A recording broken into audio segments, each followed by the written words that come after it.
Por un momento pensé que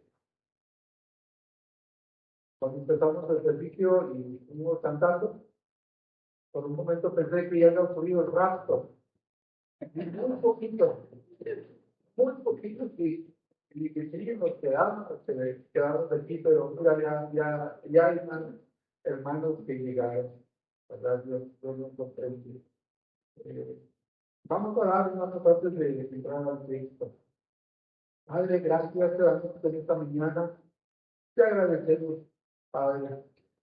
Te damos muchas gracias, Señor, que podemos llegar a este lugar con una perspectiva de lo que tú vas a hacer con nosotros, Señor, por medio de tu palabra.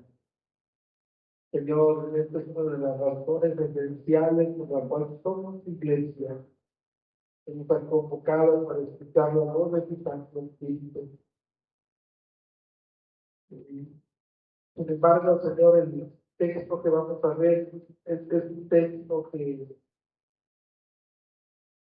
nos va a desafiar, que nos va a confrontar. Es un texto que seguramente va a poner convicción de pecados en nosotros.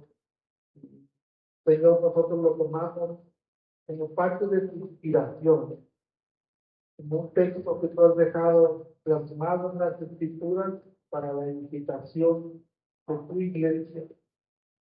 Hay un tipo de texto, Señor, como el mensaje pasado, donde podemos ver victoria, armonía, unidad, consuelo, fortaleza. Pero este texto es un texto difícil, por lo cual, Señor, te ruego, Padre, que nos des mente perspectiva y que ayudes al predicador, Señor, a poder ser objetivo, claro con el texto y que tú puedas bendecirnos, Señor, en esta tarde. Te lo rogamos en el nombre de Cristo Jesús. Amén. Bien, amados hermanos, vamos al texto. Entonces, abran sus Biblias, el libro de Nehemías. Vamos a ir al capítulo 5. Estamos en el capítulo 5 del libro de Nehemías.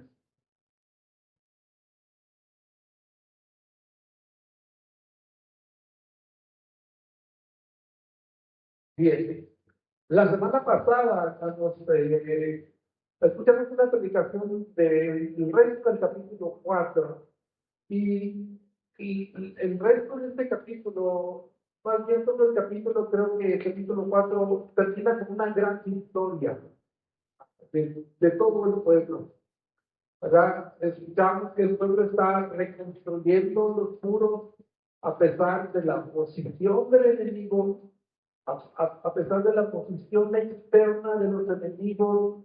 Ellos están unidos con todo el objetivo que es trabajar en los muros para traer seguridad a la ciudad de Jerusalén.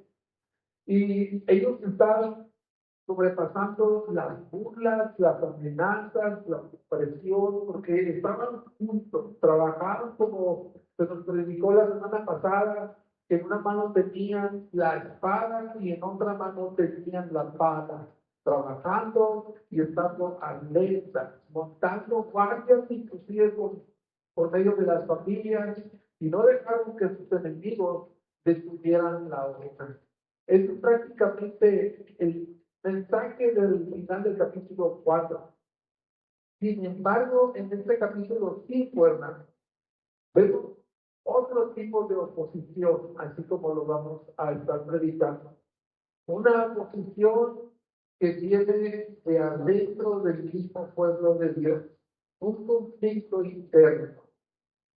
Eso es lo que encontramos en este pasaje. Y el título de esta predicación es enfrentando al enemigo interno, enfrentando al enemigo interno. Y solamente vamos a ver tres cosas. La primera que vamos a ver es la oposición desde adentro, la oposición desde adentro. Lo segundo que vamos a ver es la respuesta de Nehemías a este conflicto. Y por último, vamos a estar viendo la generosidad o el testimonio de Nehemías, de la vida de Nehemías, la generosidad de Nehemías. Vamos allá al texto entonces, al capítulo 5, le vamos a dar lectura. Dice el capítulo 5.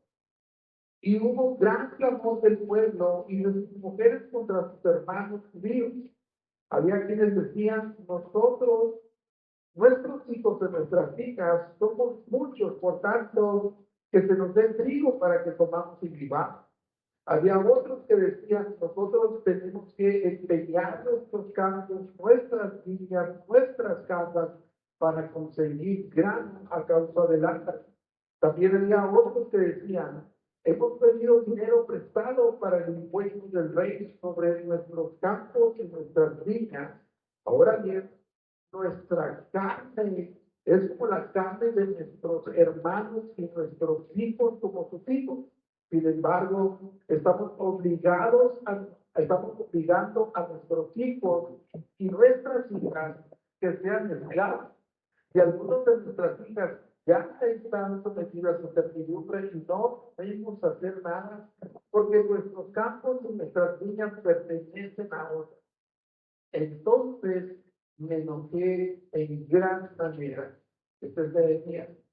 Cuando oí su clamor y estas palabras, se reveló mi corazón dentro de mí y reprendí a los nobles, a los oficiales y les dije, ustedes están cobrando en exceso cada uno a su hermano. Por tanto, congregué contra ellos una gran asamblea y les dije, nosotros conforme a nuestras posibilidades hemos redimido a nuestros hermanos judíos que fueron vendidos a las naciones y ahora venderían ustedes a uno de sus hermanos para que sean vendidos a nosotros. Ellos se quedaron callados y no hallaron respuesta que dar. Agregué además, no está bien lo que hacen. No deben de andar en el temor de nuestro Dios a causa del oprobio de las naciones enemigas nuestras. También yo y mis hermanos y mis siervos les hemos prestado dinero y grano. Les ruego, pues, que abandonemos esta oscuridad.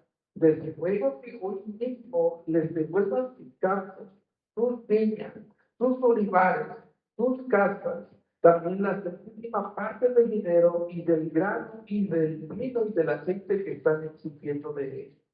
Entonces ellos dijeron, lo devolveremos y no les exigiremos nada, haremos como has dicho. Así que llamé a los sacerdotes y les hice jurar que harían conforme a esta promesa. También sacudí los pliegues de mi manto y dije, así sacuda Dios de su casa y de sus bienes a todo hombre que no cumpla esta promesa. Así sea sacudido y despojado. Y toda la asamblea dijo, amén. Y alabaron al Señor. Entonces el pueblo hizo conforme a esta promesa. Además, desde el día en que el rey me mandó que fuera gobernador en la tierra de Judá, desde el año 20 hasta el año 32 del rey Artajerjes, 12 años, ni yo ni mis hermanos hemos comido el pan del gobernador. Pero los gobernadores anteriores que me precedieron grabaron al pueblo y tomaron de ellos 40 ciclos de plata. Además del pan, del vino, también sus sirvientes oprimían al pueblo. Pero yo no hice así, a causa del temor de Dios. También yo me dediqué a la obra en esta muralla y no compramos ningún terreno y todos mis siervos estaban reunidos allí para la obra. Había a mi mesa 150 judíos y oficiales, sin contar los demás que venían a nosotros de las naciones que nos rodeaban. Lo que se preparaba cada día era un buey, 6 ovejas. También eran preparadas aves para mí. Cada 10 días se proveía en abundancia toda clase de vino. Y con esto, y con todo esto, no reclamé el pan del gobernador, porque la servidumbre era pesada sobre este pueblo. Rétate de ti Dios mío, para vivir conforme a todo lo que he hecho por este pueblo. Wow, este es uno de los textos, amados hermanos, en que podemos ver que hay una línea muy delgada para pasar de vivir una vida como vimos en la mañana, ¿no? Hablamos de la centralidad del Evangelio y este pasaje no se parece nada al relato que terminamos en el capítulo 4. Ahí ellos terminaron una gran victoria. El pueblo estaba unido, estaba firmemente decidido a edificar los muros. Ellos enfrentaron la opresión, vencieron el oprobio, las burlas, las amenazas. Sin embargo, en el capítulo 5, cuando empieza esta narración, parece que estamos leyendo otra historia muy diferente a lo que ocurrió en el capítulo 4. Habla acerca de la posición que vino de adentro. Ese es mi primer punto. La posición que vino de adentro. Dame la siguiente, por favor, Beto. Y por ahí puse, ¿cuántos conocen ese caballito? ¿Verdad? Conocemos el caballo de Troya, que es parte del mito de la mitología griega, donde narra que los griegos estuvieron muchos años en una guerra infructuosa, pero construyeron ese enorme caballo de madera para esconder sus soldados. Y al dejarlo como un supuesto regalo, los troyanos lo introdujeron, ¿verdad?, adentro de su ciudad, y por la noche ocurrió lo que ustedes ven allí. Los griegos salieron, abrieron las puertas y su ejército tomó Troya y pusieron fin a la guerra. Hubo un enemigo infiltrado en ese mito, ¿verdad? Por eso me atreví a poner esa imagen ahí. La oposición que viene desde adentro. Eso está en el versículo 5, perdón, el capítulo 5, del versículo 1 al 5 que ya leímos. La narración entonces de este capítulo inicia, hermanos, diciendo que hubo un gran clamor, un mega clamor. Es un clamor, es un reclamo muy fuerte. ¿De quiénes? De entre el pueblo. De entre el pueblo y las mujeres contra sus propios hermanos judíos. Y recordemos un poco, entremos de nuevo contexto, qué es lo que está sucediendo en el libro de Nehemías. Recordemos, amados hermanos, que familias enteras se habían trasladado a Jerusalén de diferentes provincias que fueron movidos por Dios para trabajar en la obra de reconstrucción. Y cabe mencionar, que es un punto muy interesante y importante, cabe mencionar que la sociedad judía era una sociedad agrícola, 100% agrícola, que vive del campo, de sus cosechas. Y si tú has estado de cerca, conoces a alguien que trabaja en el campo, por lo regular ellos van del día a día. Pero durante la reconstrucción de los muros, ellos permanecieron inactivos sin generar recursos, los que nos llevó a pedir dinero a los nobles, a la clase acomodada, a la clase pudiente de Jerusalén. Ellos pidieron dinero para poder comprar grano y alimentar así a sus familias. Pero este gran reclamo no era, y es importante también decir esto, este gran reclamo de todo el pueblo no era hacia Nehemías, no va hacia Nehemías, tampoco este reclamo va dirigido hacia el trabajo de la reconstrucción. Este reclamo no era dirigido a eso, sino era dirigido hacia la injusticia que están viviendo de parte de sus propios compatriotas judíos. Y este conflicto llevó al pueblo de Dios a la pobreza extrema. Es, es algo que llama la atención, que el muro solamente duró 52 días de reconstrucción. Y en 52 días fue un tiempo potencial para convertir al pueblo de Dios, o el pueblo de Dios experimentara una pobreza extrema. y la explotación de muchos judíos. Y todo esto, hermanos, estaba poniendo en riesgo el proyecto de la reconstrucción de los muros, la razón por la cual Nehemías y todos estos exiliados habían venido desde Babilonia a Jerusalén. Hay varios factores que encontramos en el texto que desencadenaron este conflicto. Como ya leímos, había una gran sequía.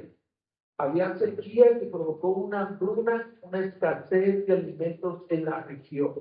¿De qué había una sequía ahí que provocó una hambruna y escasez de alimentos? Otro factor es que las familias sin tierras, que eran la clase obrera, la clase trabajadora, que no tenían ni entradas ni recursos, están pidiendo dinero para poder comprar comida y sustentar a sus familias que eran numerosas.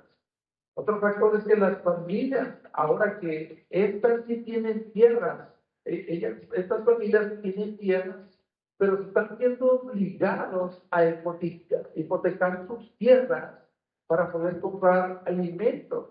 Y también se están viendo obligados a hipotecar, a que sus cosechas, sean confiscadas por los prestamistas para garantizar que ellos van a cubrir la deuda. Sin embargo, esta deuda incluía intereses exorbitantes, imposibles de pagarse.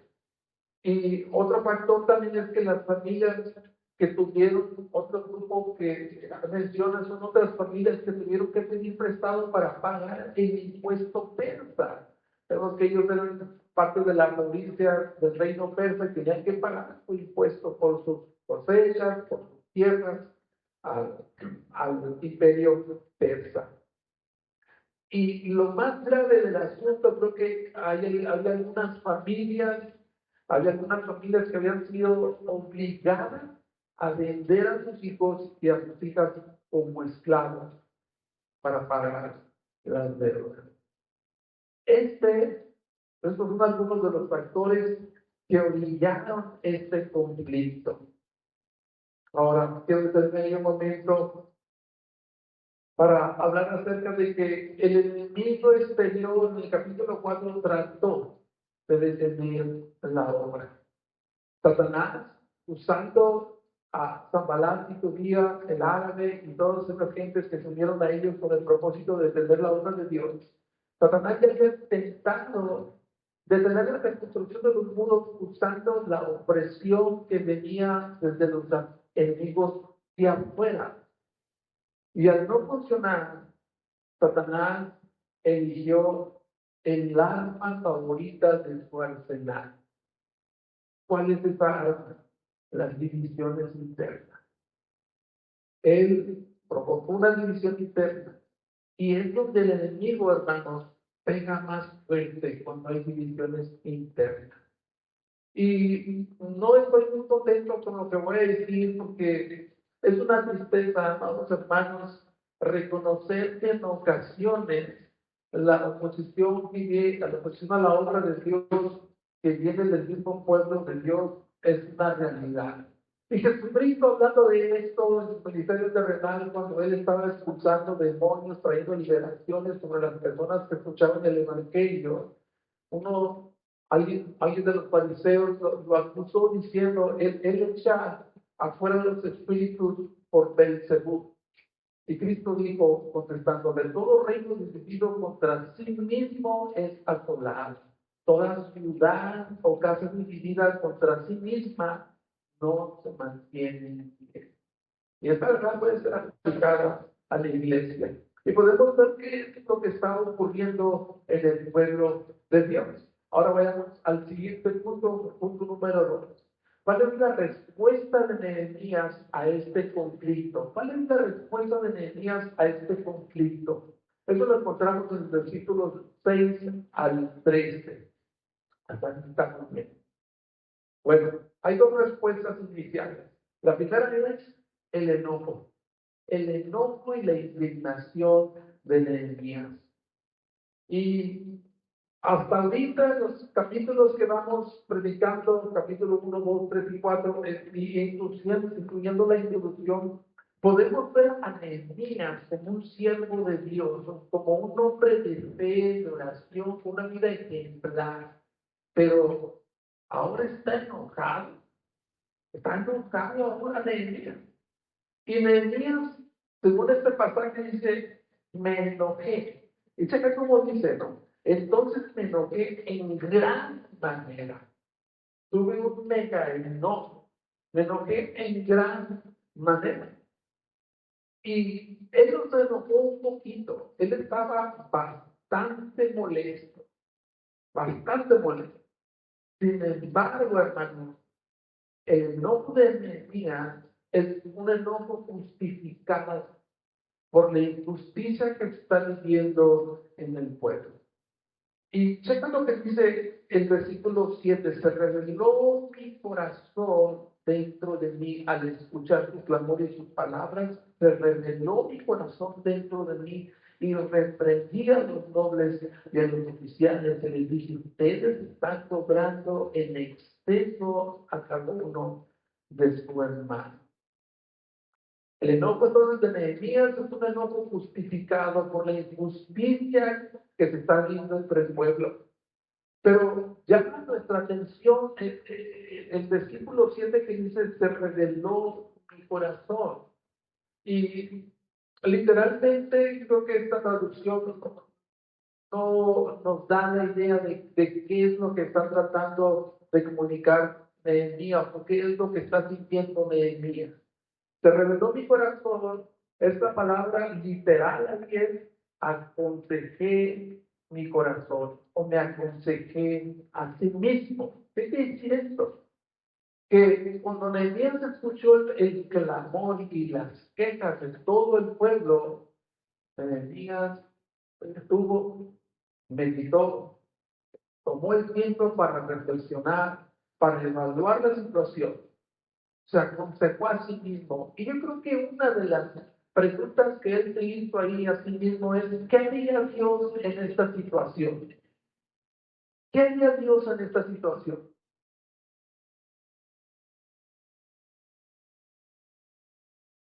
Nehemías nunca leyó Efesios capítulo 4, versículos 26 y 27, pero respondió conforme a ese texto. ¿Qué dice ese texto que la mayoría de nosotros lo conocemos?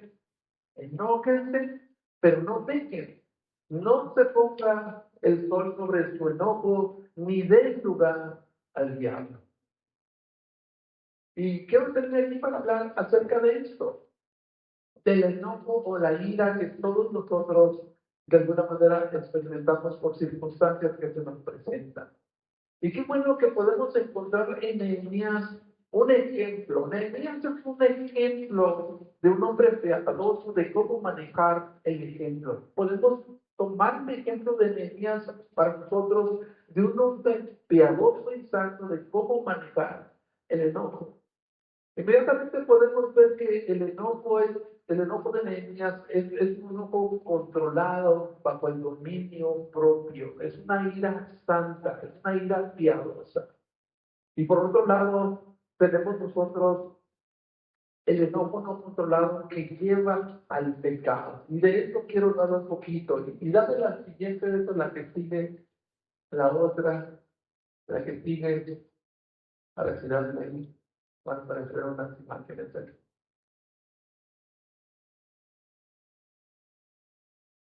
Él es un ejemplo de un hombre piadoso de cómo manejar el enojo. El enojo no controlado lleva al pecado. ¿Qué hacemos muchas veces nosotros cuando nos molestamos por diferentes circunstancias? Cuando no estamos teniendo una buena comunicación quizás como matrimonio, quizás cuando nuestros hijos están haciendo algo que causa nuestro desagrado en el trabajo, en la escuela, hay infinidad de escenarios donde somos provocados a enojar. Sin embargo, el enojo no controlado lleva al pecado. Y hay dos maneras en las que nosotros podemos responder al enojo. Una de ellas es como ese volcán que está ahí. Explotamos como un volcán, ventilamos nuestro enojo. Y si lo vemos en Nehemías, Nehemías no culpó a otros de su ira. No, cuando él escuchó el clamor y toda esta queja, él no agarró los ladrillos y los aventó con toda la mezcla diciendo, ustedes son culpables de su mal genio. No vemos a Nehemías haciendo eso. Ni tampoco alzó su voz insultando con palabras hirientes, mucho menos eso. Cuando el enojo es de este tipo, en el que nosotros actuamos explotando como un volcán, ventilamos todo lo que hay dentro de nuestro corazón, allí es donde dice la palabra de Dios que la justicia de Dios no obra. Santiago 1, 19 y 20 dice que todo hombre sea tardo para hablar, tardo para oír y tardo para airarse, porque en la ira del hombre no obra la justicia de Dios. Por eso, hermanos, el enojo no controlado nos lleva al pecado. Y le cerramos la puerta a Dios para que Dios pueda trabajar en la situación que enfrentamos. Dios no va a poder obrar su justicia. Dios no va a poder traer la justicia en medio de lo que enfrentamos. Tampoco Nehemías internalizó su enojo. Tampoco lo internalizó. Lo cual también muchas veces hacemos nosotros, nos callamos y al internalizar nuestro enojo, eso va a terminar tarde o temprano, hermanos, dañando o perjudicando nuestro estado emocional.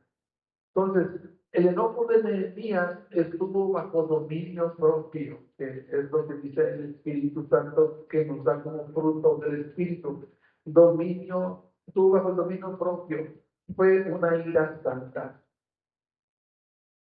Y Dios lo ayudó, hermanos, con un enojo controlado por Dios, con dominio propio, un enojo controlado. Dios lo ayudó a responder de una manera firme y piadosa. Nos regresamos a la que estábamos, por favor. Esa manera de enfrentar este enojo bajo el control o el dominio propio, un enojo justificado, un enojo santo, una ira santa, y Dios lo ayudó a responder de una manera firme y piadosa. Él dice que reprendió a los nobles de los oficiales y les dijo, ustedes están cobrando en exceso a sus hermanos. Ustedes están cobrando en exceso a sus hermanos. Todo esto, hermanos, orilló a que Nehemías detuviera la obra. Nehemías suspende la obra temporalmente, le dice, muchachos, dejen ahí los ladrillos, las palas, las cucharas, la mezcla. Y esta es la gran paradoja de este texto. Las amenazas y el ataque de los enemigos externos no lograron detener la obra. Lo que logró detener la obra es el conflicto interno y específicamente el pecado de avaricia detuvo la obra. Y como aplicación para nuestras propias vidas, queremos sacar la primera aplicación de esto, es de que el pecado en nuestras vidas, amados hermanos, cualquiera que sea sin minimizar ni maximizar los pecados, el pecado en nuestra vida detiene el avance de la obra de Dios. Eso es lo que hace el pecado. Nehemías detiene la obra, Nehemías llama a todos a una asamblea extraordinaria y confronta a los prestamistas con su pecado. Sus prácticas están contra la palabra de Dios. Nehemías del pueblo lo sabía muy bien. ¿Por qué? Porque la ley de Moisés regulaba esas prácticas. En Deuteronomio 23:19 se dice que Dios había mandado en la ley de Moisés, no vas a cobrar interés a tus hermanos, no cobrarás a tu hermano interés de dinero, ni de comestibles, ni de trigo, ni de ninguna otra cosa. Si prestas dinero a mi pueblo, no serás usurero.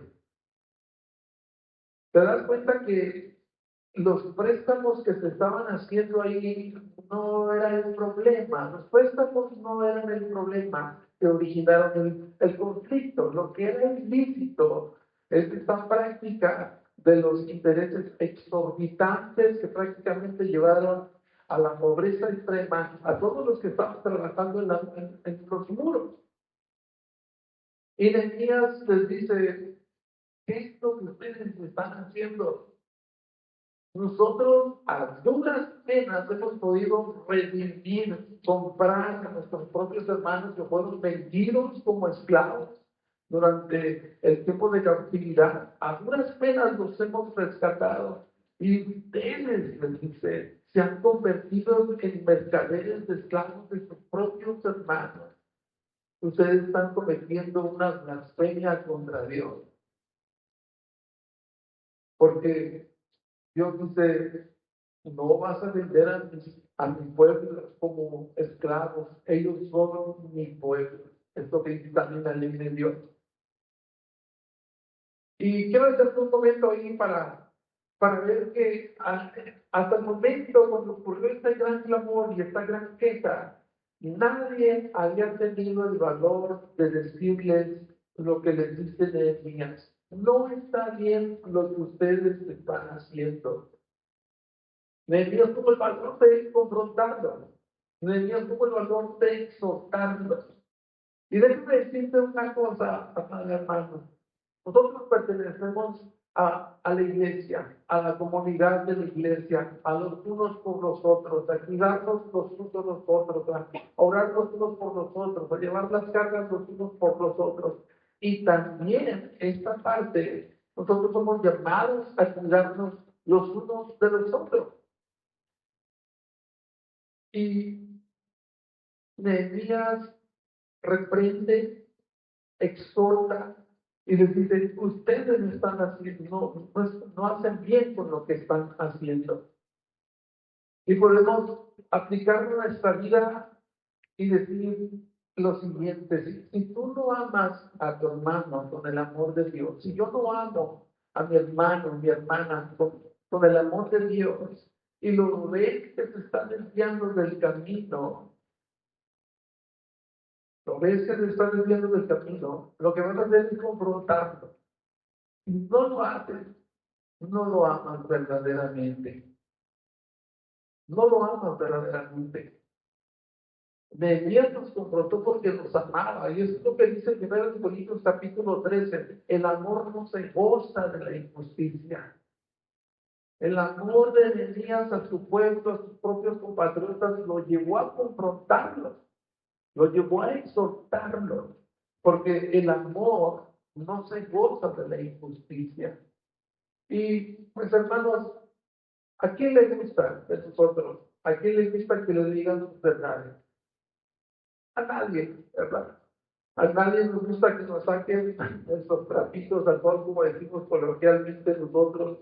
A nadie les gusta. Pero cuando Nehemías los confronta y les dice: ustedes están haciendo mal, ellos no pudieron responder una sola palabra a Nehemías. Se quedaron completamente callados. Completamente callados. Yo creo que si vemos la escena, ellos, después de la reprensión y la exhortación de Nehemías, hay un silencio sepulcral que puede ver, se puede escuchar una mosquita volando ahí. Silencio sepulcral. Y citando a Adolfo, ¿no?, que es el que pura sabiduría urbana, lanza de registros, proverbios de sabiduría urbana. Como dijera la Biblia, el que calla otorga. Ellos están con su silencio admitiendo: la estamos regando, la estamos regando. Y también la respuesta de Nehemías a este conflicto es que él fue directamente al corazón, a la raíz del problema. La usura debe detenerse de inmediato. Nehemías les hace ver a sus hermanos, a sus compatriotas, les hace ver la incongruencia de su conducta, pero también, por el amor que tenías a ellos, los encausa a la voluntad de Dios y les dice, no deben de andar ustedes en el temor de Dios para evitar las burlas de nuestros enemigos. ¿Recuerdan que Dios había separado a Israel para que fuera un pueblo que podía dar testimonio a las naciones del Dios que ellos adoraban y servían?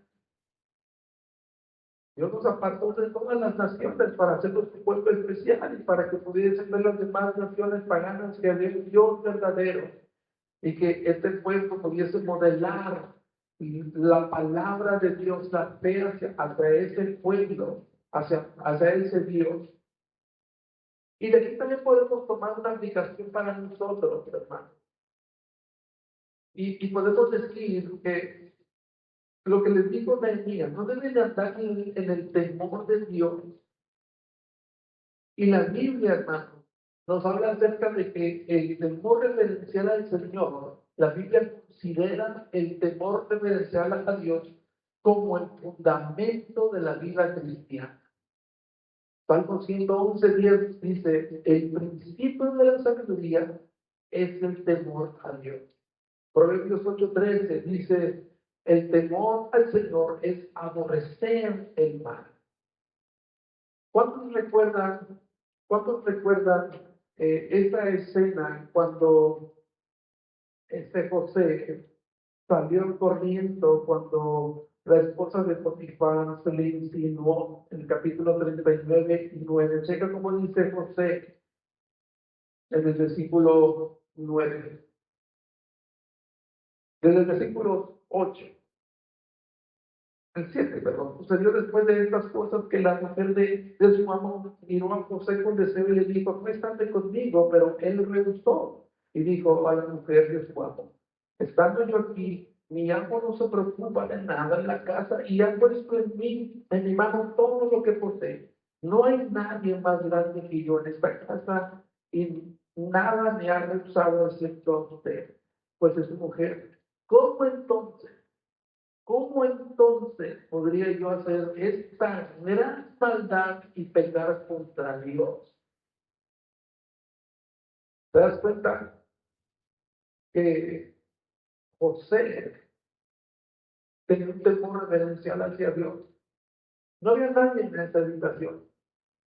No existía absolutamente ningún texto, perdón, ningún testigo presencial ahí. Y él pudo haber hecho lo que la mujer le dijo y pudo haber pasado por desapercibido. Pero el temor de Dios guardó a José de cometer el adulterio con la esposa de Potifar. ¿Por qué? Porque su vida la vivió en el temor de Dios. Y hay una frase, hermanos, que acuñaron los reformadores, una frase que proviene del latín que se llama, que dice forastero. José vivió su vida forastero, es decir, vivió lo que significa esta frase. Es una frase latina que significa vivir ante la presencia de Dios, o tener el entendimiento de que nosotros vivimos ante la presencia de Dios en todo tiempo, de que siempre estamos bajo la mirada de Dios. Y segundo de Corintios, capítulo 7:1 dice, limpiémonos de toda inmundicia de la carne y del espíritu, perfeccionando la santidad de Dios. Perfeccionando la santidad de Dios. Y es el mismo llamado que Dios, que Nehemías le hizo a ese pueblo, es el mismo llamado que Dios nos hace a nosotros. ¿Cómo vamos a perfeccionar? ¿Cómo vamos a ir madurando, creciendo en la santidad con el temor de Dios, creyendo que siempre estamos viviendo bajo la mirada de Dios, bajo la presencia de Dios y tener un temor reverencial hacia Él? Primero de Corintios 1:10 es un pasaje que también nos llama a eso. Este pasaje dice, anden como es digno del Señor, haciendo en todo lo que le agrada, dando fruto en toda buena obra. Y por ahí está la diapositiva, esta balanza. que esta balanza es la que interpreta muchos de los versículos que hablan acerca de andar como es digno del Señor. Antes como es digno del Señor, agradando, dando fruto en toda buena obra. Esta palabra de andar, sabemos que es una metáfora que apela a un estilo de vida piadoso y santo que glorifica a Dios. Pero la palabra digno, hermanos, proviene de la palabra axio del griego y se refiere a una balanza, a esa que está ahí. Es decir, a una balanza que está perfectamente balanceada. Andar como es digno del Señor, lo interpreta esta balanza perfectamente equilibrada. Y si la aplicamos, hermanos, es que en esa balanza yo debo de poner el peso del llamado que he recibido, andar como es digno del Señor. Y del otro lado de la balanza, debo de poner el peso de la vida que estoy viviendo. Y esa balanza debe de equilibrarse, permanecer equilibrada. Y si hay algo, hermanos, que la iglesia de hoy, incluyendo CGR, necesita, si hay algo que la iglesia de hoy necesita, son creyentes, hermanos, comportándose como es digno del Señor. Hace mucho tiempo había un programa que los que son contemporáneos míos lo van a identificar. Y no es que yo vea mucha televisión como Adolfo. ¿Cuántos se acuerdan de esta frase del programa cómico que decía, un mundo nos vigila? ¿Cuántos se acuerdan? Eran los que, los poligosos, ¿verdad? Ahí salió un individuo hablando acerca de que el mundo extraterrestre nos estaba vigilando, nosotros no nos mirábamos. Entonces, él decía, un mundo nos vigila. Y eso es lo que el mundo está viendo a la iglesia. El mundo está viendo a la iglesia. Estamos siendo observados. Tú estás siendo observado de tus vecinos, de tu trabajo, de tus compañeros de escuela. Estás siendo observado. ¿Por qué? Porque ellos quieren ver realmente si estamos andando en la verdad que nosotros profesamos y predicamos. Si estamos siendo honestos, honrados en lo que decimos, en lo que hacemos.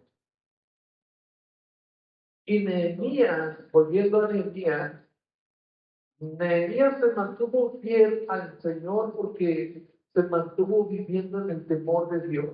Recuerden lo que ya leímos, él les dijo, también nosotros, también yo y mis hermanos y mis siervos hemos prestado dinero y grano y no nos hemos aprovechado de la situación. Nehemías va al corazón del problema, a la raíz del problema y les dice, les ruego entonces que abandonen la avaricia, devuelvan al pueblo sus tierras, sus viñas. Y la respuesta fue correcta, devolveremos y no exigiremos nada, haremos como has dicho. Dios obró allí. Podemos ver que esa reflexión y esa exhortación hecha con amor y con firmeza, Dios obró en los corazones de estos hombres y dijeron, haremos como tú has dicho. Y déjenme decirte también algo, no, tomando un poco de este texto y aplicándonos a nuestra propia vida. Amado, cuando Dios te muestra algún pecado, cuando Dios te convence de algún pecado, abandónalo. Abandona ese pecado, sé severo contra ese pecado, dale muerte a ese pecado, como ellos lo hicieron.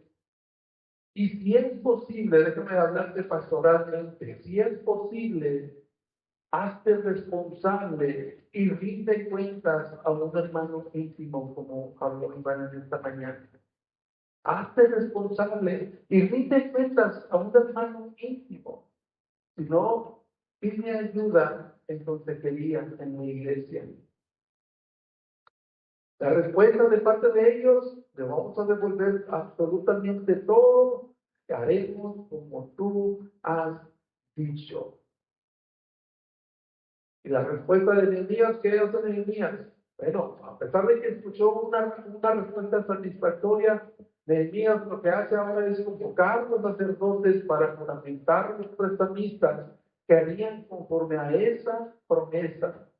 Y lo siguiente que hace es algo muy interesante y a la misma vez pintoresco, ¿no? Él dramatiza la maldición. Él estaba vestido con una túnica y lo que hace es sacudir su túnica. Y dijo, así sacuda Dios de su casa y de su trabajo a todo hombre que no cumpliese con esto, así sea sacudido y vacío. Wow. ¿Qué había dicho Nehemías? Yo no confío mucho en sus promesas verbales. Yo los voy a llevar a un auténtico compromiso y radical con Dios. Posiblemente hayan empezado eso, pero esta práctica de juramentar, tomando un ejemplo de lo que nosotros vemos en las cortes, cuando hay un juicio, el progreso, en una de las cortes, en todas las cortes, ¿qué es lo que hace cuando una persona va a dar testimonio, que es testigo, que va a declarar en medio de esta corte, delante de los testigos y delante del juez? ¿Qué es lo que hace? Hace un juramento solemne, ¿verdad? Estoy seguro que ustedes lo han visto. ¿Qué es lo que hace? Bueno, esta persona que va a declarar y es un testigo, lo que hace es alguien se para de ahí de los que están en la corte y se para y con la Biblia, ¿verdad? Hace que ponga la Biblia en la mano y ¿qué les dice?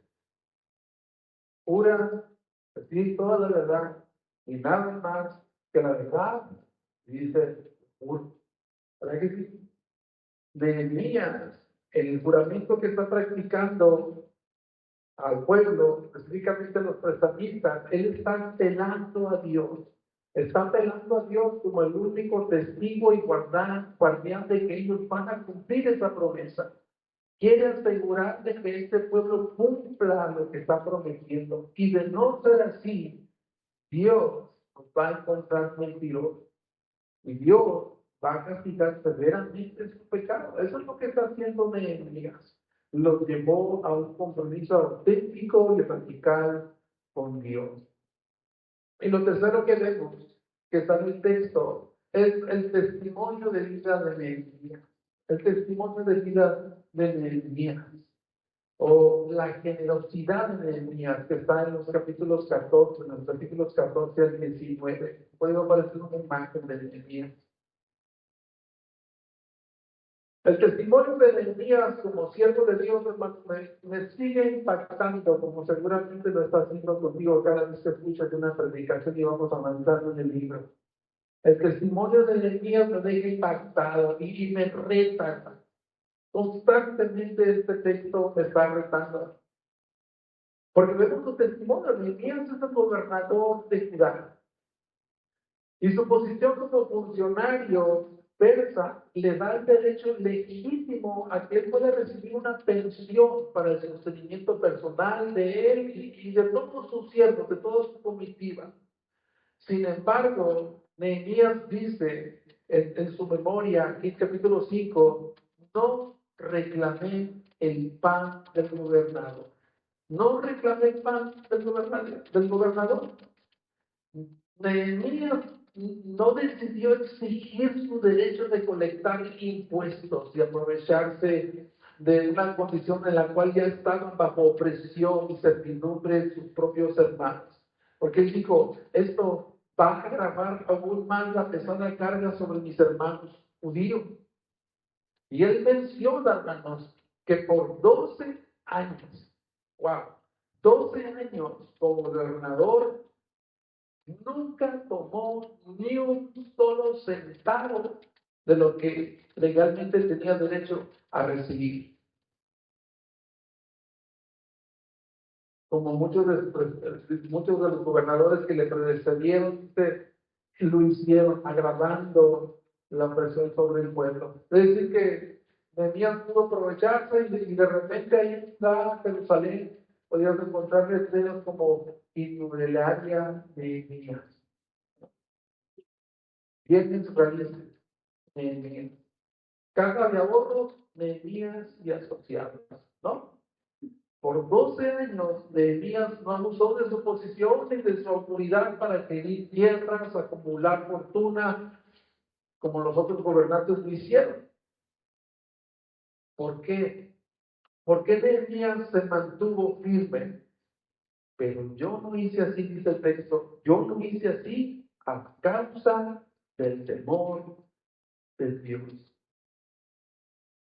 Al contrario, dice, yo trabajé en la reconstrucción junto con todos mis siervos y además yo financié el presupuesto alimenticio de todos mis siervos, 150 siervos, y aparte todas las visitas exteriores que venían de las diferentes provincias, a todos los alimentó Nehemías de su propio bolso. Recuerdan que Nehemías era el copero del rey, era inmensamente rico y todo lo financió él. Imagínate alimentar 150 siervos y más invitados. Wow. En esta cocina nunca se apagaba el fuego, siempre estaba atizada para alimentar 150 bocas, 6 bueyes, ovejas, aves. Wow. Es impresionante de cómo Nehemías tenía un corazón generoso. Pero lo que podemos saber, ya casi terminando cerrando el texto, la causa de este conflicto interno, de esta división interna entre el pueblo de Dios, fue como ya él lo ha mencionado varias veces, la causa de este conflicto interno y la división del pueblo de Dios fue una falta de temor reverencial a Dios. Una falta de temor reverencial a Dios que los llevó al pecado de la avaricia, los llevó al egoísmo, a la falta de amor unos con otros e hicieron un lado la palabra de Dios. En contraste con la vida de Nehemías, que el temor reverencial a Dios lo mantuvo alejado del pecado de la avaricia, lo convirtió en un hombre generoso que con amor y firmeza confrontó el pecado de los prestamistas y los encaminó a la voluntad de Dios. No quiero hablar mucho del dinero, ya hemos visto el tema en mayordomía y finanzas, y una de las cosas que escuchamos ahí en la manera en que nosotros obtenemos nuestro dinero, en la manera en que nosotros gastamos nuestro dinero, en la manera en que nosotros manejamos nuestro dinero, es un indicativo en dónde está nuestro corazón. Esa es una gran verdad. Jesucristo lo dijo. No puedes servir a Dios y a las riquezas. No puedes servir a Dios y a las riquezas. Y al final de Nehemías, amados hermanos, él hace una breve oración, como hay muchas breves oraciones en este libro de Nehemías. Él termina el capítulo 5 con una breve oración. Dice, acuérdate de mí, Dios mío. Acuérdate de mí, Dios mío, para bien, conforme a todo lo que yo he hecho por este pueblo.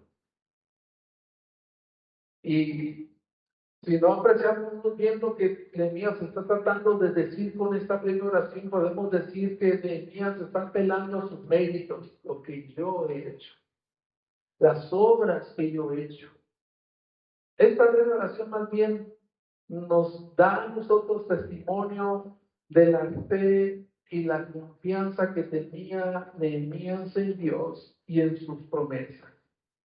Nehemías no estaba interesado, no tenía puesta la vista en la recompensa de los que los israelitas podían darle, sino su vista estaba puesta en la recompensa que viene de Dios, en la intervención que viene de Dios para su pueblo y para él mismo, para el mismo Nehemías.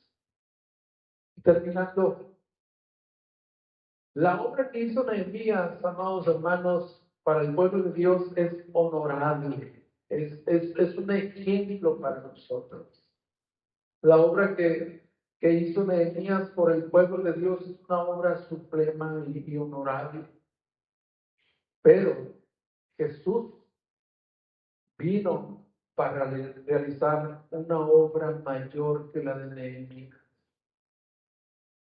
Nehemías, actuó con justicia de la opresión y liberó a los que estaban vendidos como esclavos. Pero Jesús vino a traer justicia por medio de la obra en la cruz del Calvario para liberarnos de la esclavitud del pecado. La intervención de Nehemías perdonó las deudas de todo el pueblo. Jesús, al morir en la cruz del Calvario, pagó las deudas que era impagable, que era imposible pagarla. Jesús en la cruz dijo: consumado es, tetelestai, consumado es. La deuda ha sido completamente pagada, todo ha sido cumplido, no hay nada más que hacer. También Nehemías elevó una oración pidiendo a Dios que se acordara de todo lo que había hecho por su pueblo, pidiendo su favor y su bendición. Pero hubo otra oración mayor a esa que hizo Jesucristo. Jesucristo oró al Padre y le dijo: he terminado la obra que me diste que hiciera. Y ahora glorifícame tu Padre junto a ti con aquella gloria que tuvo contigo antes de la fundación del mundo. Yo quiero animarte, hermano, que cada vez que vayamos a este libro, sin importar el texto que estemos predicando, estudiando, yendo a tener un devocional, ve a Cristo en las Escrituras. Encuentra a Cristo en el pasaje que estás escudriñando o estudiando, porque ahí vamos a encontrar que detrás de todo lo que está sucediendo está Cristo obrando. Es la obra, es la obra anticipada que Cristo iba a hacer con todos nosotros. Dice que te pongas de pie, amado hermano, y que cantemos al Señor precisamente de esto, de la gran obra, la obra suprema, la obra mayor que Él vino a hacer, una obra mayor a la que hizo Nehemías. Y demos gracias al Señor que este pasaje puede ayudarnos a poder reflexionar, meditar en la gran obra de Dios, pero que también puede exhortarnos, que también puede de alguna manera confrontarnos con nuestro pecado y decir a Dios: Señor, yo anhelo seguir creciendo en la estatura de Cristo, ayúdame a vivir en el temor tuyo para la gloria tuya.